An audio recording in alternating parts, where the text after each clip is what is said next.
பக்தி வழி நேயர்கள் அனைவருக்கும் வணக்கம். நான் உங்களுடைய காதல் ஜோதிடர் ஈஸ்வரிங்க. இன்னைக்கு யாரை பத்தி பார்க்க போறோம்? நிறைய கும்பராசி.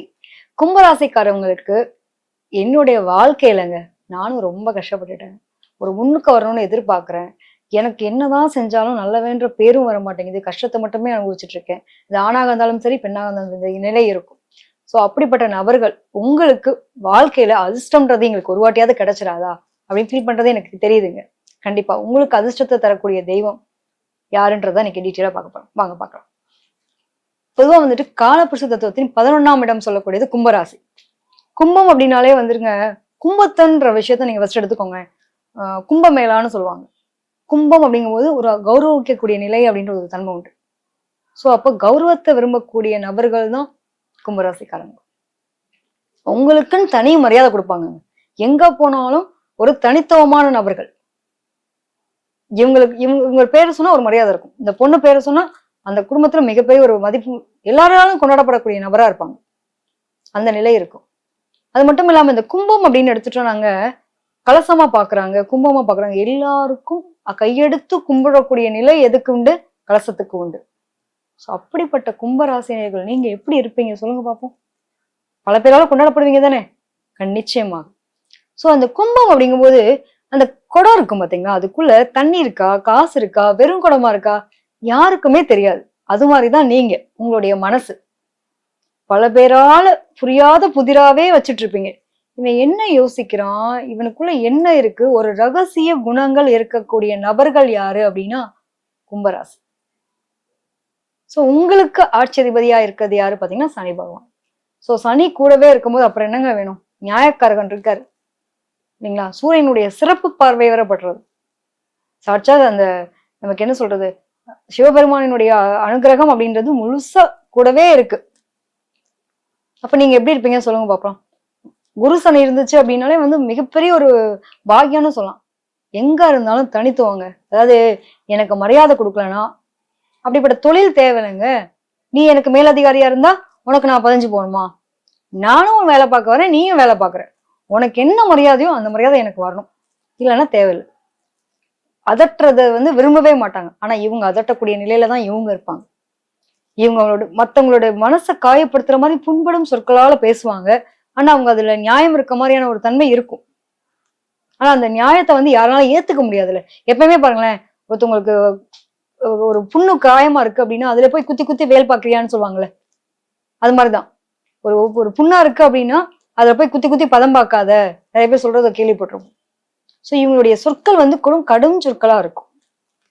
நியாயமா இருப்பாங்க, ஒரு நீதியா பேசுவாங்க. அது வந்து பல பேருக்கு ஒரு சந்தோஷத்தை ஏற்படுத்தி தராது. இவங்களுடைய விஷயத்துக்கு, அதாவது இவங்களுடைய ராசிக்கு 2ஆம் இடம் போது அவங்க சுக்கிரன் உச்சமடையுது. நிறைய பேருக்கு பாத்தீங்க அப்படின்னா குடும்ப வாழ்க்கையில பஞ்சாயத்து இல்லாத கும்பராசி கிடையாது. குடும்ப வாழ்க்கையில ஒரு நிலைகள், அதாவது ஒண்ணு பொருளாதாரம் நல்ல உயர்வுக்கு போச்சு அப்படின்னா குடும்ப வாழ்க்கை கொஞ்சம் பஞ்சாயத்து அனுபவிக்குது. ஏதாவது உன்னை கொடுத்து உன்னை கெடுப்பாருவாங்க இல்லையா? சோ அந்த மாதிரி பொருளாதாரம் சம்பந்தப்பட்ட விஷயங்கள்லையுமே கொஞ்சம் போராட்டங்கள் அனுபவிக்கக்கூடிய நிலைகள் உண்டு. ஆரம்ப காலத்துல நான் எவ்வளவு கஷ்டப்பட்டேன் தெரியுங்களா? என்னோட நிலையை நான் உயர்த்துறதுக்கு அந்த பாடுபட்டேன். என்னுடைய தகப்பனார்னால எனக்கு பலன் கிடையாது. என்னோட குடும்பத்தை நான் வந்து தகப்பனார் ஸ்தானத்துல நின்று வழி நடத்தினேன். சொல்லக்கூடிய கும்பராசிக்காரங்க நிறைய பேர் இருக்காங்க. ஆணா இருக்கட்டும், பெண்ணா இருக்கட்டும். மனம் வந்து எப்பவுமே வந்து ஸ்கெட்ச் போட்டு வேலை செய்வாங்க பாத்தீங்களா? எதையும் பிளான் பண்ணி பண்ணணும். நம்ம வடிவேல் சார் சொன்ன மாதிரி பிளான் பண்ணி பண்ணணும்வாங்கல்ல. உண்மையிலே அதிபுத்திசாலிங்க, சும்மாலாம் விளையாட்டு கிடையாது. அதிபுத்திசாலிங்க அது. அவங்களோட சொல்றது என்ன விளையாட்டுக்கு நான் சொல்ற மாதிரி இருக்கும். பட் அதிபுத்திசாலி. ஸ்கெட்ச் போடுவாங்க, போட்ட ஸ்கெட்ச் மாறாது. இத்தனை மணிக்கு இங்க போறோமா, இந்த பைக்ல இறங்குறோமா, அடுத்து இத்தனை மணிக்கு இந்த ட்ரெயினை பிடிக்கிறோமா, இத்தனை மணிக்கு ஆஃபீஸ் போறோமா, திருப்பி இப்படியே இங்க டைமுக்கு வந்தோமா. டைம் மேனேஜ்மெண்ட் பக்கா. இவங்க போடுற ஸ்கெட்ச் தப்புனதா சரித்திரமே கிடையாது. நினைச்ச காரியத்தை முடிச்சே தீரணும் கூடிய நபர்கள் தான் இந்த கும்பராசிக்காரங்க. இவ்வளவு ஸ்கெட்ச் போறாங்களா, அப்புறம் எங்க வாழ்க்கையில தோத்து போறாங்க கேட்பீங்கல்ல? அப்புறம் எங்க குடும்ப வாழ்க்கையில தோத்து போறாங்க? இவ்வளவு ஸ்கெட்ச் போறாங்கன்னு சொல்றீங்கல்ல, அப்ப ஏன் குடும்ப வாழ்க்கையில தோத்து போறாங்க கேட்பீங்களா, கேட்க மாட்டீங்களா? கண்டிப்பா. எப்பவுமே வந்துட்டு இந்த சனியினுடைய ஆதிக்கம் ஒரு விஷயம் இங்க இருக்கு. இன்னொன்னு, எல்லாத்துக்கும் அட்வைஸ் பண்றது ஈஸிங்க. அந்த அட்வைஸை நம்ம ஃபாலோ பண்றதுன்னு ஒரு விஷயம் இருக்குல்ல, அங்கதான் மாட்டிப்பாங்க.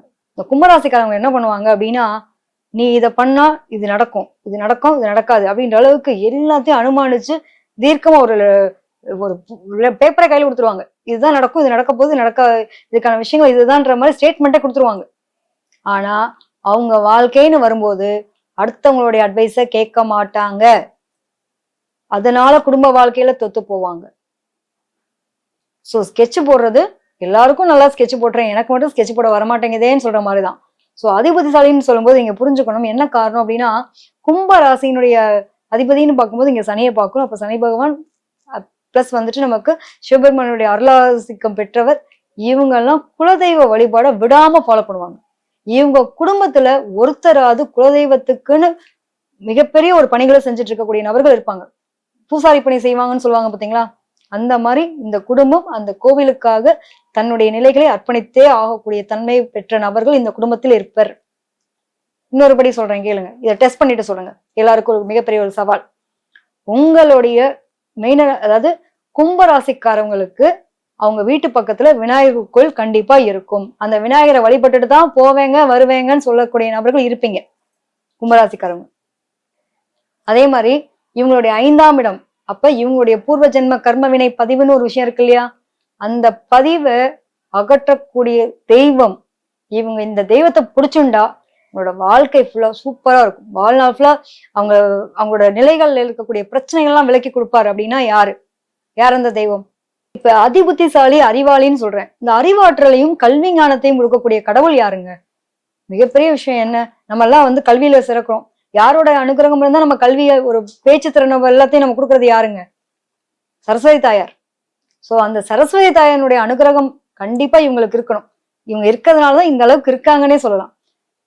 பேச்சு திறன் குறைபாடு இருக்கா, சரஸ்வதி அங்க பிரச்சனை, புதன் பிரச்சனை இருக்கு, சரஸ்வதி போய் வழிபடுங்க. நம்ம எக்ஸாம்பிள் பாட்டு கூட பாடிருப்போம்.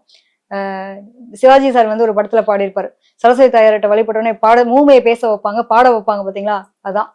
சோ அப்ப சரஸ்வதி தாயாருடைய அனுகிரகம் முழுசா பெற்றவங்க யாரு அப்படின்னா கும்பராசிக்காரவங்க. எல்லாத்துக்கும் ஸ்கெட்ச் போட்டு நான் தோத்து போறேன்னு வாங்கல, இந்த ஸ்கெட்ச் இங்க தப்பாது.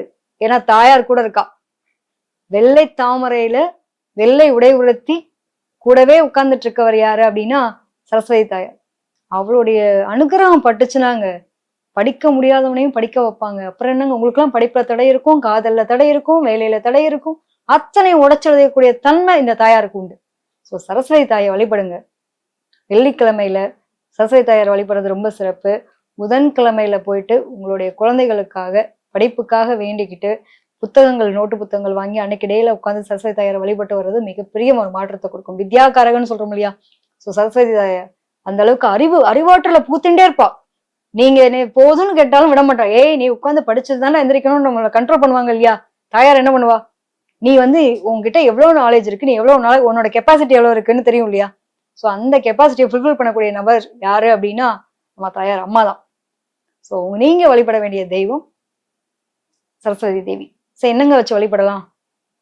வெள்ளை தாமரை, தாமரை பூ வைங்க, ஒரு போட்டோ வச்சுக்கோங்க வீட்டுல, அதை வச்சு வழிபடுங்க. முடிஞ்ச அளவுக்கு கூத்தனூர் சரஸ்வதி எல்லாம் போய் வழிபட்டுட்டு வர்றது நல்லது. படிக்கிற பிள்ளைங்க கண்டிப்பா சரஸ்வதி தாயார் வழிபடுறது ரொம்ப சிறப்பு. எந்த வயதுக்காரவங்களும் சரஸ்வதி தாயார கும்பராசிக்காரவங்க வழிபட்டாங்கன்னா அவங்களோட வாழ்க்கையில ஜெயம். போற பாதையில அனைத்தும் வெற்றி. உங்களுடைய பேச்சு திறனாற்றல் குத்துற மாதிரி இருக்கும் இல்லையா, அதெல்லாம் திருத்திடுவா. நீ யாரையும் குத்தி பேசாத, அது அவங்களுக்கு வலிக்கும், நீ இப்படிதான் பேசணும்னு உங்களுக்கு சொல்லிக் கொடுப்பா. அம்மா என்ன சொல்லிப்பட்டுப்பா, நீ தப்பு பண்ணா தண்டனை கொடுக்கறது, தண்டனைன்றதை விட தன்னோட குழந்தை திருத்துவா இல்லையா, அந்த திருத்தக்கூடிய தன்மை யாருக்கு இருக்குன்னா தாயாருக்கு. ஸோ சரஸ்வதி தாயார் வழிபடுறது ரொம்ப சிறப்பு. முடிஞ்சது அப்படின்னா தாமரை பூ வாங்கி வச்சு வழிபடுங்க. அதுக்கப்புறம் ஒரு பாயசம் நம்மளால முடிஞ்சது, இல்லைங்க பாயசம் கூட வைக்க முடியல சரிங்களா, பால் பாயசம் வைங்க. அப்படி வைக்க முடியல வெறும் பாலை வைங்க போதும். ஒரு கல்கண்டு போட்டு 2 ஏலக்காயை போட்டு கம்மன்னு அம்மாவுக்கு வச்சு கொடுத்துட்டீங்கன்னா அறிவாற்றல் பூந்துகிட்டே இருக்கும். வேணுங்களா கொடுத்துருவாங்க. படிப்பாற்றல் அறிவுத்திறன் மிக்கவங்களை, அறிவானவங்க எங்கேயும் தோத்து போக கூடாது. அறிவுக்கே இன்னும் கொஞ்சம் அறிவை மேம்படுத்தி காட்டணும். எப்பவுமே மெருகேற்றத்தை தானே உங்களுடைய ஒருத்தனுடைய நிலை என்னன்றது தெரியும். ஸோ அந்த மெருகேற்றி காட்டக்கூடிய தன்மை யாருக்கு இருக்குன்னா சரஸ்வதி தாயாருக்கு இருக்கு. ஸோ உங்களுடைய அதிர்ஷ்ட தெய்வம் ஆத்ம தெய்வம், அதாவது இதுதான் உங்களுடைய வாழ்நாள் முழுவதும் நீங்க சரஸ்வதி தாயாரை புடிச்சுக்கிட்டீங்க அப்படின்னா உங்களுடைய வாழ்க்கையில அனைத்திலும் வெற்றி. குடும்ப வாழ்க்கை பிரச்சனை வரும்னு சொல்லியிருக்கேன், அதை கூட அகட்டி கொடுப்பா தாயார். அவரோட பாதம் பற்றிக்கோங்க. தாமரை பூ எதுக்கு வைக்க சொன்னேன், சுக்கரனுடைய சாராம்சம் தான். சம்பாளை வழிபடுறதுக்கு நீங்க தாமரை பூ வச்சீங்கன்னா உங்களுடைய வாழ்க்கையில பெண்ணால வரக்கூடிய பிரச்சனை, பணத்தினால வரக்கூடிய பிரச்சனை அத்தனையும் தீரும். திருமண தடை இருக்கா, விலகிடும். இதை நீங்க ஃபாலோ பண்ணி பாருங்க. உங்களுடைய வாழ்நாள் முழுவதும் உங்களுடைய வினைப்பயன் இதுல கண்டிப்பா தீரக்கூடிய தன்மை உண்டு. நிச்சயம் நல்லதே நடக்கும். நன்றி.